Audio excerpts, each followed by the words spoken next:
And then came, obviously, the PR blunder. When people say too much, almost, in trying to debunk something when they pretend like they don't even understand English words. Fort? Things are getting extremely ugly inside TPUSA right now, and this time, someone connected to the organization just dragged Thomas Massie's late wife through the mud for absolutely no reason. At this point, it looks like certain people will stoop to any level to protect Erika, even if that means speaking ill of the deceased or going after a grieving widower. And what makes this feel like TPUSA finally crossed a serious line is that these so-called fans aren't just acting alone. According to reports, some of these accounts are people on the organization's payroll, their one job being to launch and push smear campaigns against anyone who dares to call out Erika or TPUSA leadership. And allegedly, those orders came straight from the top. People are still asking, was this just reckless behavior on social media, or was there someone behind the scenes who wanted Thomas Massie publicly torn apart for refusing to fall in line? Before anyone could even get into internal TPUSA politics, this whole thing got personal fast. One account on Twitter decided to drag Massie's late wife into the conversation for no reason at all. Probably still wouldn't know who Erika Kirk was, you know what I mean? Like, I had watched multiple Charlie Kirk videos of him debating. I agreed with him on a lot of things. There were things I disagreed with. Y'all, she's showing us what she thinks emotional distress looks like because she needs us to feel like she's suffering. She needs us to believe that she's suffering so much. The account shared a screenshot of a post from Randy Barnett showing him at dinner with Massie. Instead of keeping it political, the person added an aggressive caption going after Massie over the passing of his wife. They wrote, Thomas Massie's wife passed on the 27th of June 2024, and by July 12th, he was in Las Vegas partying it up, but you will never see the woke right treat him like they treat Erika Kirk. Your wife just passed and you go to Las Vegas? People reacted immediately because that post felt completely out of line. You don't even have to agree with Massie politically to see that a boundary had been crossed. At first, some assumed this was just another rage bait account farming engagement. But then users started digging through the account's older posts, and that's when things got way weirder. The account had a clear pattern. Every time someone publicly criticized Erika Kirk, this account would jump in and go after that person hard. People started openly questioning whether this account was connected to someone inside Erika's circle, or worse, whether whoever was behind it was being pushed from the inside to target her critics. Once people started connecting those dots, the backlash exploded fast. And that's when old screenshots tied to Erika's supporters started resurfacing all over again. And honestly, this is exactly why so many people believe that tweet didn't just come out of nowhere. If you've been following everything surrounding Erika Kirk over the last few months, there's been a very obvious pattern anytime someone starts publicly questioning her or demanding answers connected to Charlie Kirk's passing, something kicks into gear almost immediately. As most people know by now, Erika has built an extremely loyal support system around herself, including TPUSA figures like Andrew Colvert, who jumps into attack mode the second Erika faces even the smallest amount of scrutiny online. I'm just going to say one thing about all the people who are mocking Erika Kirk for leaving the White House Correspondents' Dinner last night crying, is that you guys are playing a very dangerous game with God to a level that I don't even think you can fathom. But apparently, it goes way beyond a few friends defending someone they care about. There are entire accounts across social media that seem fully dedicated to protecting Erika's image while aggressively going after anyone asking questions about Charlie's passing. After a while, people started noticing something suspicious. The same talking points, the same insults, and the same defenses kept showing up over and over again across different accounts. That alone had people raising eyebrows. But then Candace Owens stepped in and publicly accused Erika of allegedly running coordinated PR campaigns behind the scenes to manipulate public perception. Candace repeatedly claimed there were efforts being made to distort information, attack critics, and control every conversation connected to Charlie's passing before it could spiral out of control. And what made those accusations hit even harder was the fact that articles immediately started appearing online defending Erika while painting Candace as the villain. Some headlines were extremely direct, with titles like, "Candace Owens attacks Erika Kirk for clout. Don't fall for it." So people started asking a very real question: was this organic support, or a carefully managed media strategy designed to protect Erika's image at all costs? Because if there's truly nothing to hide, Why does every conversation surrounding Charlie's passing feel like it turns into a full-scale online war? And this is where things really started spiraling, because the moment that tweet about Thomas Massie's late wife went viral, people immediately fact-checked it. Within no time, the post got hit with a community note correcting the entire narrative. Everyone is asking why I even went to the White House Correspondents' Dinner, and it was because many of the journalists in that room have attempted to dehumanize me, and I wanted to meet some of them face to face, quite frankly. Why have a conversation about me when you can have a conversation with me? The note explained that the photo being used against Massie was actually taken at Freedom Fest 2024, which had reportedly been scheduled months before his wife passed away. So the implication that he had randomly run off to Las Vegas to party right after losing her was already falling apart publicly in real time. But here's what made people even angrier. The person behind the tweet did not back down after getting corrected. No deletion, no clarification. Instead, they doubled down in the replies and kept going after anyone who tried pointing out the actual timeline. That's when the tone online shifted from, "This is messy," to, "Something seriously weird is going on here." The replies got brutal fast. Users started accusing the account of acting like a paid attack dog. And one comment that spread especially fast simply said, "I hope your shekels are worth it." That comment alone shows just how suspicious people had become of the account's behavior. And here's the part that has people even more suspicious now. Despite all the screenshots, the coordinated behavior accusations, and the non-stop attacks from accounts aggressively defending Erika Kirk, Erika herself has done nothing except shift the goalposts every single time the conversation starts closing in on her. Instead of directly addressing why so many accounts behave like a digital defense squad for her, the narrative somehow always flips back to Erika being the victim of some giant conspiracy. According to people watching this unfold online, that pattern has become impossible to ignore. In fact, Erika recently went on a long emotional rant where she framed herself as someone being unfairly targeted by everyone around her. One of the biggest things people zeroed in on was her explanation for attending the White House Correspondents' Dinner. According to Erika, she went specifically to confront journalists she believed were writing smear articles about her. That caught people's attention immediately because when viewers actually started searching articles connected to the controversy, most of the coverage online already appeared heavily sympathetic toward Erika. As you can see, the majority of headlines painted her as someone being harassed, attacked, or unfairly targeted by internet gossip and conspiracy theories. So, critics started asking a very uncomfortable question: if the media is supposedly smearing her so aggressively, why do so many stories already seem written in her favor?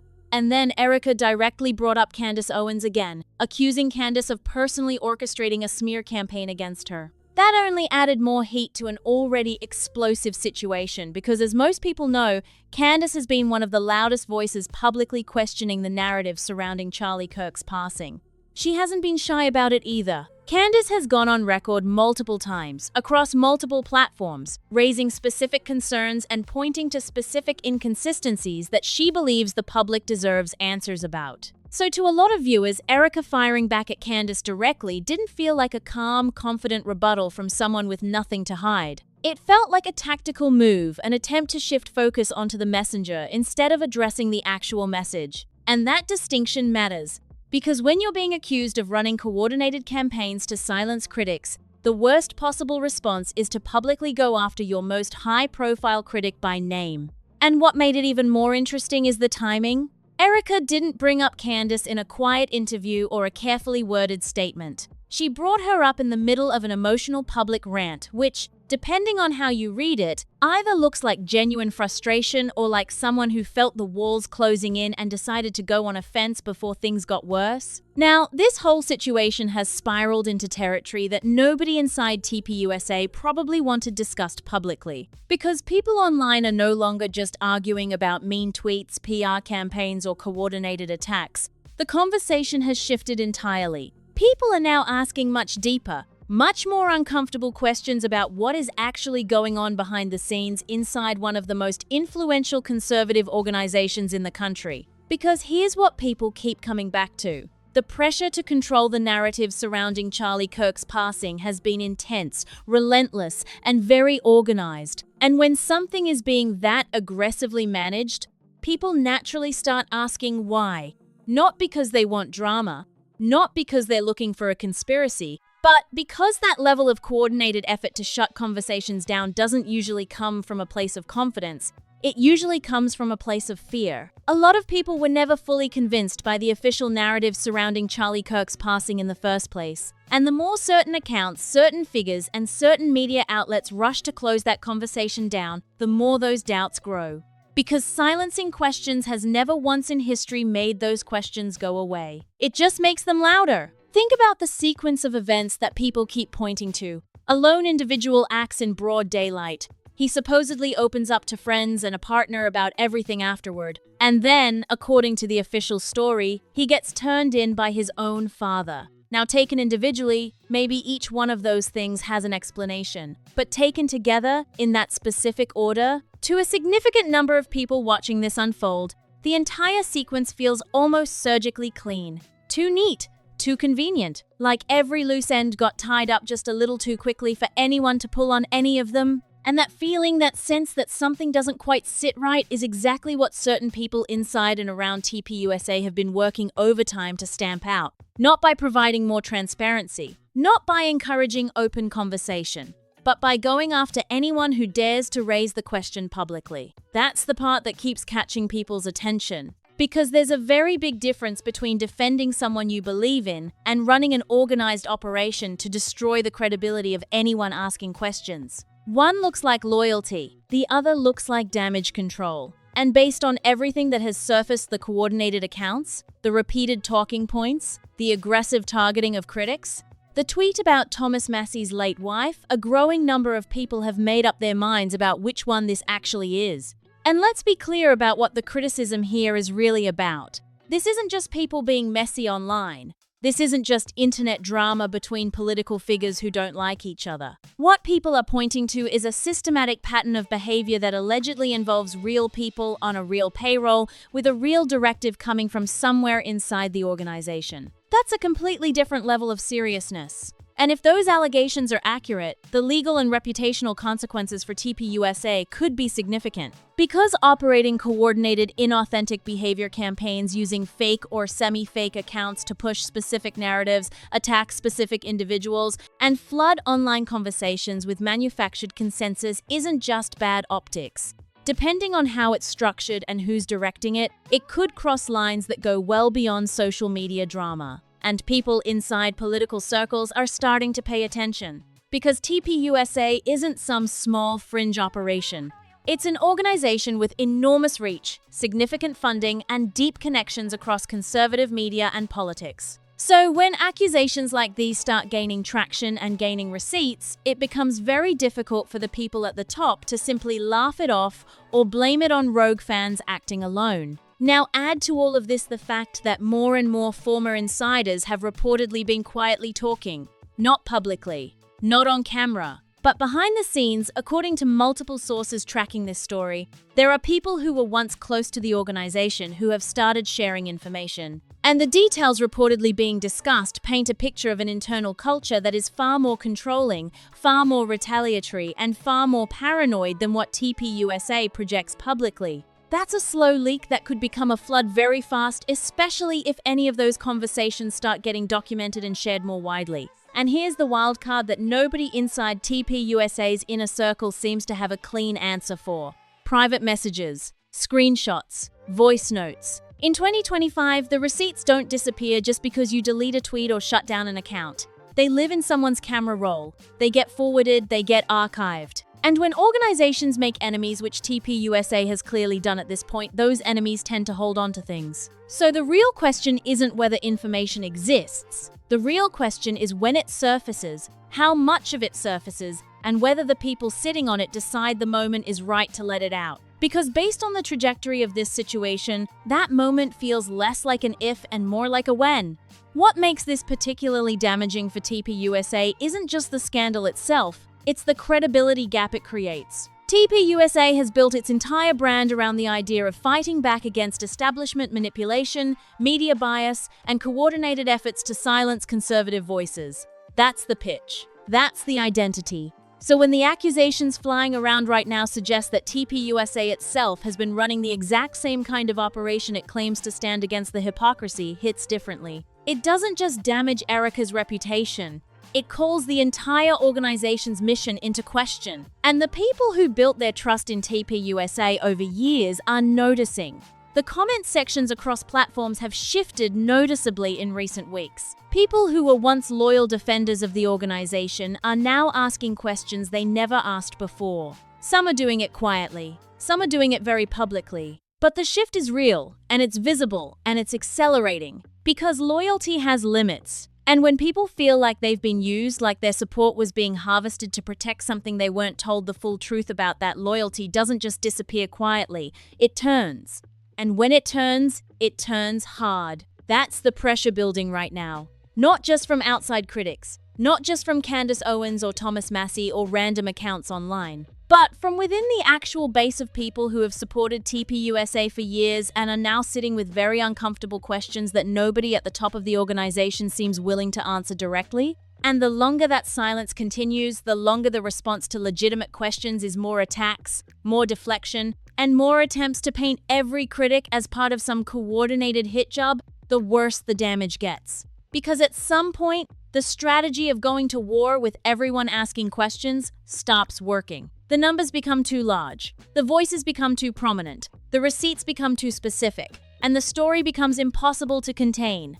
So where does this actually go from here? That's the question people are sitting with right now. Because TPUSA has survived controversies before. The organization has weathered public criticism, internal drama, and media attacks and kept moving. But this feels different not just because of the seriousness of the underlying questions, but because of how the response to those questions has been handled. Every aggressive tweet, every coordinated attack, every attempt to publicly destroy someone asking a reasonable question. Each one of those moves has added another layer to a story that was already complicated. And now the story is so layered, so documented, and so widely discussed that walking it back cleanly feels nearly impossible. People are watching to see whether any current insiders step forward publicly. They're watching to see whether any of the accounts being accused of coordinated behavior get traced back to someone with a direct connection to the organization. And they're watching to see whether Erika Kirk eventually shifts her approach, because continuing to go to war publicly with critics while questions about the organization's behavior keep mounting is a strategy that has a very clear expiration date. Because the internet doesn't forget. Screenshots don't age out. And once a pattern becomes visible enough that casual observers start seeing it without being told what to look for, that's the moment when controlling the narrative stops being possible, and damage control becomes the only option left on the table. And right now, a lot of people watching this story are starting to feel like that moment is already here. The dots are connected, the pattern is visible, the questions are louder than ever, and the pressure inside TPUSA from the outside and potentially from within is building in a way that is going to be very hard to manage quietly for much longer. If this video had you thinking, hit that like button and share it with someone who needs to see this. Subscribe so you never miss when we drop something new, drop your thoughts in the comments below, and we'll see you in the next one.